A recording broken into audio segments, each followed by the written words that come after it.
ನಮಸ್ಕಾರ ಸ್ನೇಹಿತರೆ, ಇವತ್ತಿನ ಒಂದು ವಿಡಿಯೋದಲ್ಲಿ ನಾನು ನೋಡ್ತಾ ಇದ್ದೀರಾ ನೋಡಿ, ಚಿಕನ್ ಲಾಲಿಪಾಪ್ ಮಾಡ್ತಾ ಇದ್ದೀನಿ. ತುಂಬ ಟೇಸ್ಟಿಯಾಗಿ ಬಂದಿದೆ. ನಾನು ಇದೇ ಫಸ್ಟ್ ಟೈಮ್ ಮಾಡಿದ್ದು. ಈ ಥರ ತುಂಬ ಚೆನ್ನಾಗಿದ್ದು, ಈಸಿಯಾಗಿ ಮಾಡೋ ಅಂಥದ್ದು, ಬೇಗನೂ ಆಗೋಗ್ಬಿಡುತ್ತೆ. ಈ ಮೆಥಡಲ್ಲಿ ಮಾಡಿರಿ. ಟೇಸ್ಟು ಅಷ್ಟೇ ತುಂಬ ಚೆನ್ನಾಗಿದೆ. ಈ ಹೋಟೆಲ್ಗಳಲ್ಲಿ ಡಾಬಾಗಳೇ ಮಾಡ್ತಾರೆ ನೋಡಿ, ಆ ಟೇಸ್ಟೇ ಬರೋದು. ತುಂಬ ಚೆನ್ನಾಗಿದೆ. ನಿಮಗೆ ಕಾಣ್ತಾ ಇದೆ ನೋಡಿ, ಕ್ರಿಸ್ಪಿಯಾಗಿ ಚೆನ್ನಾಗಿ ಬೆಂದಂಗೆ ಆಗುತ್ತೆ. ತುಂಬ ಟೇಸ್ಟಿಯಾಗಿರುತ್ತೆ. ಬನ್ನಿ ಯಾವ ಥರ ಮಾಡೋದು ಅಂತ ಒಂದ್ಸರಿ ನೋಡೋಣ.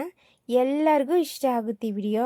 ಮಕ್ಳುಗಳಿಗಂತೂ ಈ ಥರ ಲಾಲಿಪಾಪ್ ಮಾಡಿಕೊಟ್ಬಿಟ್ರೆ ವಿತಿನ್ ಸೆಕೆಂಡಲ್ಲಿ ಲಾಲಿಪಾಪ್ನ ಖಾಲಿ ಮಾಡಾಕ್ಬಿಡ್ತಾರೆ. ಅಷ್ಟು ಸಖತ್ ಟೇಸ್ಟಿಯಾಗಿ ಬರುತ್ತೆ.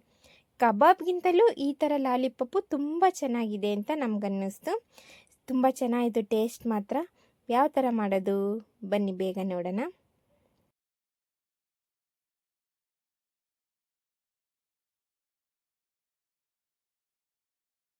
ಈಗ ನಾನಿಲ್ಲಿ ಚಿಕನ್ ಲಾಲಿಪಾಪ್ ಮಾಡೋಕ್ಕೆ 1 kg ಲಾಲಿಪಾಪ್ನ ಈ ಥರ ಮಾಡಿಸ್ಕೊಂಬಂದಿದ್ದಾರೆ ನೋಡಿ. ನಾವು ಮನೇಲಿ ಇಷ್ಟು ಚೆನ್ನಾಗಿ ಮಾಡೋಕ್ಕೆ ಬರಲ್ಲ. ಚಿಕನ್ ಅಂಗಡಿಯವ್ರಿಗೆ ಹೇಳ್ಬಿಟ್ರೆ ನೀಟಾಗಿ ಲಾಲಿಪಾಪ್ಗೆ ಈ ಥರ ರೆಡಿ ಮಾಡಿಕೊಟ್ಬಿಡ್ತಾರೆ. ತಂದಾದಮೇಲೆ ಏನೇನು ಗೊತ್ತು ತಾನೆ, ನೀಟಾಗಿ ತೊಳ್ಕೊಬೇಕು ಫಸ್ಟು. ನೋಡ್ತಾ ಇದ್ದೀರಾ ನೋಡಿ, ನಾನಿಲ್ಲಿ 1 kg ತಗೊಂಡಿದ್ದೀನಿ. ಎಲ್ಲರಿಗೂ ಇಷ್ಟ ಆಗುತ್ತೆ ಈ ಥರ ಲಾಲಿಪಾಪು. ಫಸ್ಟ್ ತಂದಕ್ಕೆ ನಾವೇನು ಮಾಡಬೇಕೀಗ, ಒಂದು ಸ್ವಲ್ಪ ಅರಿಶಿನ ಪುಡಿ ಹಾಕ್ಕೊಂಡು ನೀಟಾಗಿ ತೊಳ್ಕೊಂಬಿಡೋಣ. ಈಗ ತೊಳೆದಾದ ನಂತರ ನಾನು ಒಂದು ದೊಡ್ಡದು ಚಮಚದಷ್ಟು ಶುಂಠಿ ಬೆಳ್ಳುಳ್ಳಿ ಪೇಸ್ಟ್ ಹಾಕ್ಕೊತಾ ಇದ್ದೀನಿ. 1 ಸ್ಪೂನಷ್ಟು ಖಾರದ ಪುಡಿ ಹಾಕ್ಕೊತಾ ಇದ್ದೀನಿ. ಸ್ವಲ್ಪ ನೋಡಿಕೊಂಡು ರುಚಿಗೆ ತಕ್ಕಷ್ಟು ಉಪ್ಪು ಹಾಕ್ಕೊತಾ ಇದ್ದೀನಿ.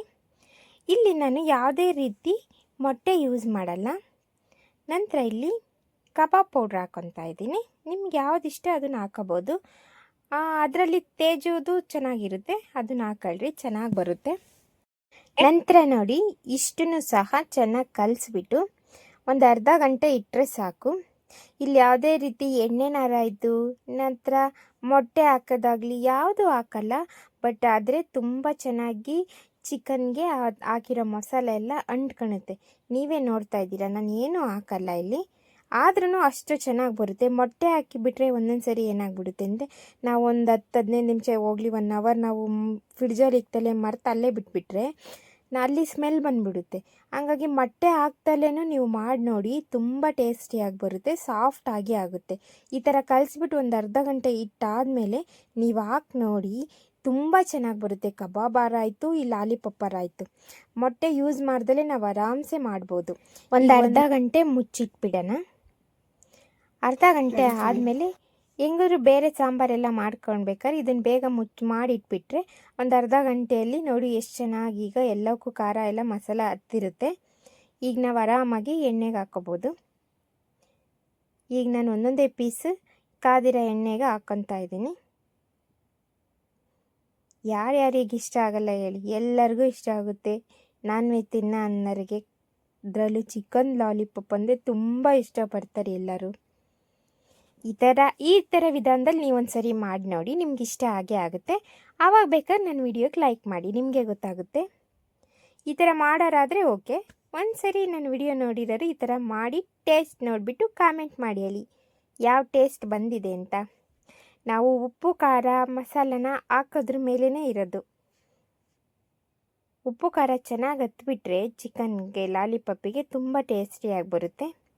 ನೀವೇ ನೋಡ್ತಿದ್ದೀರ ನೋಡಿ, ಎಲ್ಲೂ ಸಹ ಮಸಾಲ ಹೊಡೆದ್ಬಿಟ್ಟು ಎಣ್ಣೆಯಲ್ಲಿ ಬಿಡ್ಕೊತಿಲ್ಲ. ನೋಡ್ತಾ ಇದ್ದೀರಾ ನೋಡಿ ನೀವೇ.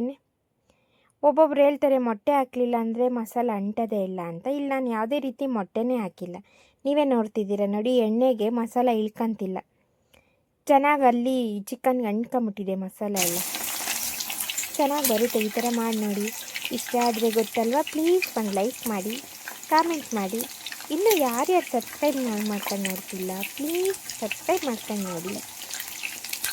ಇಲ್ಲಂತೂ ಬಿಸಿ ಬಿಸಿಯಾದ ಲಾಲಿಪಾಪ್ ರೆಡಿ ಆಗ್ತಾ ಇದೆ. ಸಖತ್ ಟೇಸ್ಟಿಯಾಗಿತ್ತು, ತುಂಬ ಚೆನ್ನಾಗಿರುತ್ತೆ. ಆಮೇಲೆ ನೈಟ್ ಮಾಡಿಟ್ಟು ಬೇಕಾದ್ರೆ ಬೆಳಗ್ಗೆನೂ ಇದನ್ನು ತಿನ್ಬೋದು. ನೀವು ಬೇರೆ ಮೊಟ್ಟೆ ಎಲ್ಲ ಹಾಕಿ ಮಾಡಿರೋದು ನೋಡಿರ್ಬೇಕಾದ್ರೆ ನೈಟ್ ಮಾಡಿಟ್ಟು ಬೆಳಗ್ಗೆ ತಿನ್ನೋಕ್ಕೆ ಆಗೋದೇ ಇಲ್ಲ, ಅದೆಲ್ಲ. ಹಾಗಾಗಿ ನಾನು ಅದನ್ನು ಸ್ಕಿಪ್ ಮಾಡಿದ್ದೀನಿ, ಇಲ್ಲಿ ಹಾಕಲ್ಲ. ತುಂಬ ಚೆನ್ನಾಗಿ ಬರುತ್ತೆ. ಒಂದು ಸರಿ ಮಾಡಿ ನೋಡಿ.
ಲಾಲಿಪಾಪ್ಗಳನ್ನ ನೀಟಾಗಿ ಎರಡು ಸೈಡು ಬೇಯಿಸ್ಕೊಂಬಿಡೋಣ. ಅಂದರೆ ಸ್ವಲ್ಪ ಲೋ ಫ್ಲೇಮಲ್ಲೂ ಬೇಯಿಸ್ಕೋಬಾರ್ದು, ಹೈ ಫ್ಲೇಮಲ್ಲೂ ಬೇಯಿಸ್ಕೋಬಾರ್ದು, ಮೀಡಿಯಮ್ಮಾಗಿ ಇಟ್ಕೋಬೇಕು. ಲೋ ಫ್ಲೇಮಾಗಿ ಇಟ್ಬಿಟ್ರೆ ಬೇಗ ಬೇಯಲ್ಲ, ಹೈ ಫ್ಲೇಮಾಗಿ ಇಟ್ಬಿಟ್ರೆ ಎಲ್ಲ ಸೀದೋಗ್ಬಿಡುತ್ತೆ. ಹಾಗಾಗಿ ಸ್ವಲ್ಪ ಮೀಡಿಯಮ್ ಫ್ಲೇಮಲ್ಲೇ ಇಟ್ಕೊಂಡು ನೀಟಾಗಿ ಎರಡೂ ಸೈಡು ನೀಟಾಗಿ ಬೇಯಿಸ್ಕೊಳ್ಳೋಣ. ಈ ಥರ ನೋಡ್ತಾ ಇದ್ದೀರಾ ನೋಡಿ, ಮುಳುಗಂಗೆ ಎಣ್ಣೆ ಹಾಕ್ಬಿಟ್ರೆ ಓಕೆ. ಇಲ್ಲಿ ನಾನು ಕಡಲೆಕಾಯಿ ಎಣ್ಣೆಲೇ ಬೇಯಿಸ್ತಾ ಇರೋದು, ತುಂಬ ಚೆನ್ನಾಗಿ ಬರುತ್ತೆ ಕಡಲೆಕಾಯಿ ಎಣ್ಣೆಲೂ ಅಷ್ಟೇ. ನೀವೇ ನೋಡ್ತಿದ್ರೆ ಎಣ್ಣೆ ಎಲ್ಲ ನೊರೆ ಥರ ಬಂದಿದೆ ನೋಡಿ. ಕಡಲೆಕಾಯಿ ಎಣ್ಣೆ ಎಲ್ತಿಗೆ ಒಳ್ಳೆಯದಲ್ವ, ಹಂಗಾಗಿ ಕಬಾಬು ಅಷ್ಟೇ ಕಡಲೆಕಾಯಿ ಎಣ್ಣೆಲೇ ಕರ್ದು ನೋಡಿ. ಮತ್ತು ಲಾಲಿಪಾಪು ಇವೆಲ್ಲನೂ ಸಹ ಏನೇ ಆಯಿತು ಕರಿಯ ಐಟಮ್ಮು ಅಷ್ಟೇ ಕಡಲೆಕಾಯಿ ಎಣ್ಣೆಲಿ ಚೆನ್ನಾಗಿ ಬರುತ್ತೆ. ಒಂದ್ಸರಿ ನೋಡಿ, ನೀವೇ ಟೇಸ್ಟ್ ನೋಡಿ ಗೊತ್ತಾಗುತ್ತೆ. ವಿಡಿಯೋ ಇಷ್ಟ ಆದರೆ ಗೊತ್ತು ತಾನೇ, ಲೈಕ್ ಮಾಡಿ, ಕಾಮೆಂಟ್ ಮಾಡಿ, ಶೇರ್ ಮಾಡೋದಂತೂ ಮರಿಬೇಡಿ. ಈ ಥರ ಒಂದು ಸರಿ ಮಾಡಿ ನೋಡಿ ಮನೇಲಿ, ನಿಮಗೆ ಇಷ್ಟ ಆಗುತ್ತೆ. ತುಂಬ ಈಸಿಯಾಗಿ ಮಾಡೋ ಅಂಥದ್ದು, ಬೇರೆ ಎಲ್ಲ ಮಸಾಲ ಹಾಕೋಣೋದ್ಕಿಂತ ಇನ್ನು ಸಿಂಪಲಾಗಿ ಬೇಗನೂ ಆಗುತ್ತೆ, ಟೈಮು ಸಹ ಸೇವ್ ಆಗುತ್ತೆ. ಸಿಂಪಲಾಗಿ ಬೇಗ ಮಾಡ್ಬೋದು. ಬರ್ತ್ಡೇಗಳಲ್ಲಿ ಫಂಕ್ಷನ್ಸ್ಗಳಲ್ಲೆಲ್ಲ ಆಲ್ಮೋಸ್ಟ್ ಹಿಂಗೆ ಮಾಡೋದು, ಏಕೆಂದರೆ ಬೇಗ ಆಗಬೇಕು ನೋಡಿ. ಹಂಗಾಗಿ ಅಂದರೆ ಟೇಸ್ಟು ಅಷ್ಟೇ ತುಂಬ ಚೆನ್ನಾಗಿರುತ್ತೆ. ಪ್ಲೀಸ್ ವಿಡಿಯೋ ಇಷ್ಟ ಆದರೆ ಲೈಕ್ ಮಾಡಿ, ಕಾಮೆಂಟ್ ಮಾಡಿ. ಇಷ್ಟೊತ್ತು ಯಾರ್ಯಾರು ನನ್ನ ವಿಡಿಯೋ ನೋಡಿದ್ದೀರಾ ಅವ್ರಿಗೆಲ್ಲರಿಗೂ ಸಹ ನನ್ನ ಹೃದಯಪೂರ್ವಕ ಧನ್ಯವಾದಗಳು. Thank you for watching.